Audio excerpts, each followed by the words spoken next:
मैं उड़ूंगी नभ की ओर, बस एक आशा की डोर से। मेरे पंख होंगे सदा मजबूत, जब मिलेगी सपनों की लौ से। एक सूखे तालाब के किनारे टुनटुनी चिड़िया बैठी थी। वो दरअसल भूखी, अकेली और निराश थी।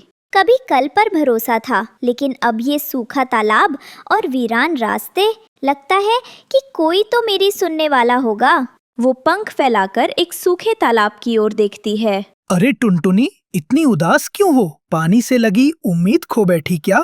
हाँ काका, जब से ये तालाब सूखा है, मेरा घर वीरान हो गया है। खाने के लिए कुछ नहीं और उड़ान भी अब मुश्किल सी लग रही है। बेटी, उम्मीद को कभी ना छोड़ना। कहते हैं जहाँ चाहा वहाँ राह। तभी पास के तालाब की ओर एक अचानक रोशनी दिखाई देती है। ये क्या तालाब में कुछ अलग सा हो रहा है? वो उड़ान भरकर तालाब के पास जाती है। वहाँ 3 मछलियाँ, सुनहरी, टूना और गोल्डी, चमकती हुई तैर रही थी। तुम कौन हो छोटी चिड़िया, इतनी थकी और निराश, पर तुम्हारी आंखों में उम्मीद अभी भी जिंदा लगती है। मैं टुनटुनी हूँ। ये तालाब सूख गया है, मेरा घर बिखरता जा रहा है। मैं कैसे मदद कर सकती हूँ? अरे वाह टुनटुनी, सुनो, हम जादुई मछलियाँ हैं। हमें इस तालाब की रक्षा करनी है और जिसे भी सच्ची उम्मीद हो, हम उसकी मदद करते हैं। लेकिन आगे की बात हम तभी बताएंगे जब विश्वास बनता है।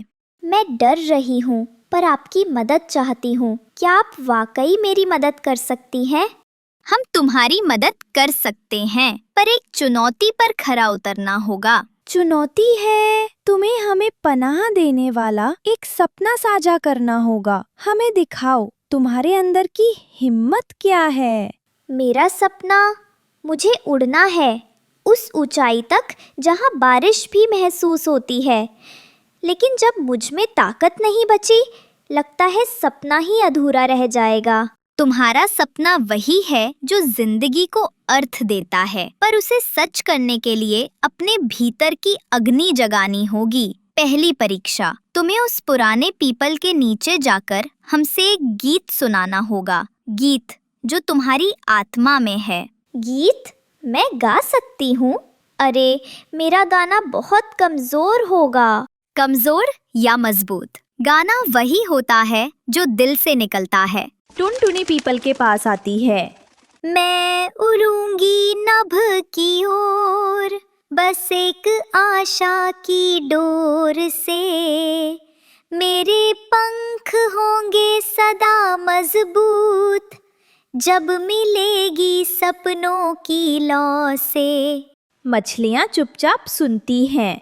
तुमने गाया, अपनी कमजोर आवाज में भी तुमने गाया। यह ही है सच्ची हिम्मत, स्वीकृति। दूसरी परीक्षा, तुम्हें इस तालाब से एक खास मोती लाना होगा।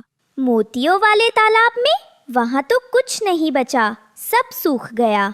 मोतियाँ तो स्वप्नों में पनपते हैं। तुम्हें हमें बताना है कौन सा मोती घटता है जब तुम विश्वास करती हो। मेरा मोती वो है आशा। जब मैं भरोसा करती हूँ तो आशा की चमक भीतर बस जाती है। यही तुम्हारा मोती है और तुमने उसे पाना शुरू कर दिया। तीसरी परीक्षा, तुम्हें इस सूखे तालाब की ओर जाना है और उसमें अपनी कुछ सींच पानी की बूंद छोड़नी है और देखना है कि क्या तुम साझा कर सकती हो। टुनटुनी तालाब पर लौटती है, जहाँ सूखा और वीरान माहौल था। मेरे पास आपकी दी हुई ये छोटी सी चमकदार बूंद है, क्या इससे कुछ बदल सकता है? वो बूंद तालाब में डालती है। एक छोटा सा बहाव शुरू होता, मिट्टी गीली होने लगती है। तुम्हारी बूंद ने उम्मीद जगा दी। आशा की शक्ति है इसमें।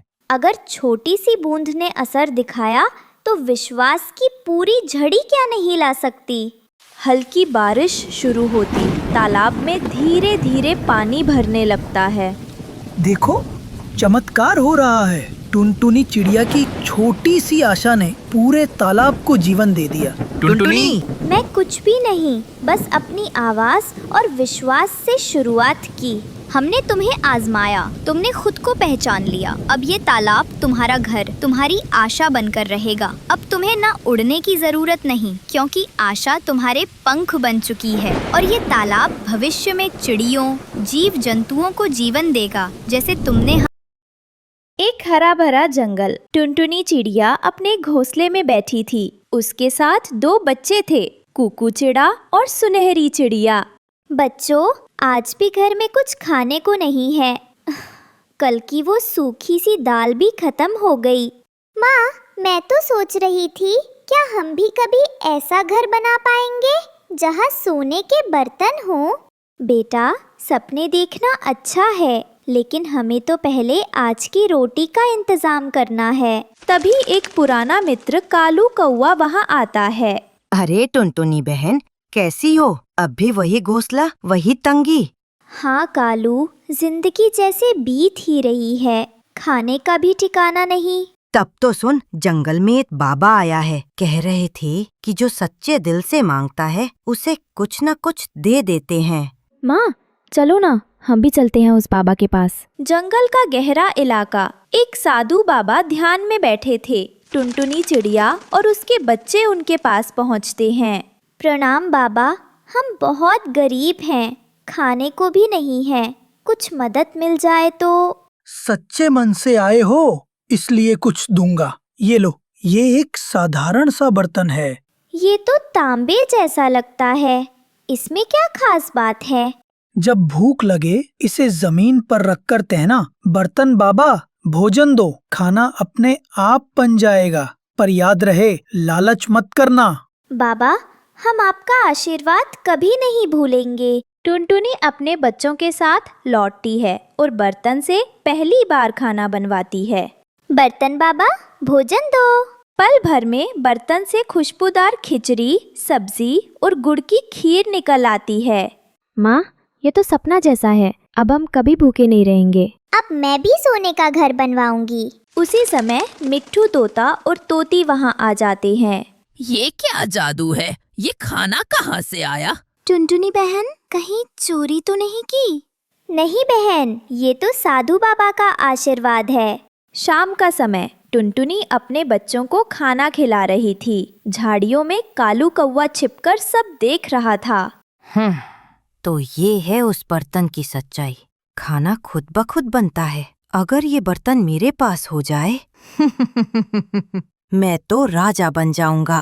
रात को चुपचाप कालू कौवा उड़कर टुनटुनी के घोंसले के पास आता है। बस अब ये बर्तन मेरा है। वह बर्तन चुरा लेता है और उड़ जाता है। अगली सुबह टुनटुनी बच्चों के साथ बर्तन ढूंढ रही थी। बर्तन? अरे मेरा बर्तन कहाँ गया?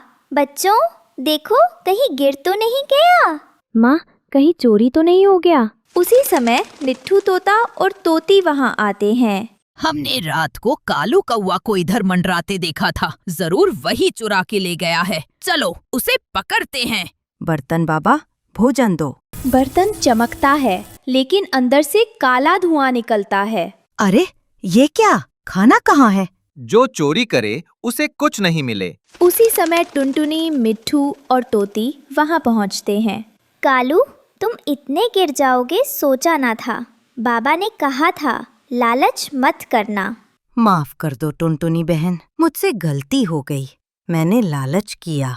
अगर तुम सच में पछता रहे हो तो बर्तन वापस करो और वादा करो कि अब कभी चोरी नहीं करोगे। मैं वादा करता हूँ। टुनटुनी बर्तन उठाती है और बच्चों को देखकर मुस्कुराती है। उसी रात जब टुनटुनी अपने घोंसले में बच्चों के साथ सो रही होती है, बर्तन से तेज सुनहरी रोशनी निकलती है। सच्चे दिल और ईमानदारी का सदा होता है इनाम। अब मैं बनूंगा तुम्हारा घर। अचानक बर्तन से जादू निकलता है और टुनटुनी का साधारण घोंसला बदल जाता है। एक चमचमाता हुआ सोने का घर, जिसमें हर बर्तन सोने का होता है और हर चीज जादुई। माँ देखो, हमारा घर अब सोने का बन गया। ये उसी साधु बाबा की कृपा है और हमारी सच्चाई की ताकत। वाह टुनटुनी, ये तो चमत्कार है। अब तो जंगल में सबसे सुंदर घर तुम्हारा है। माफ करना टुनटुनी बहन, लेकिन सच कहूँ तो तुम इस घर की असली हकदार हो। घर वही अच्छा जहाँ सच्चाई और प्यार हो कालू। अब हम सब मिलकर रहेंगे। धन्यवाद बाबा, आपने हमें सिर्फ बर्तन नहीं, जीवन की सच्ची सीख दी।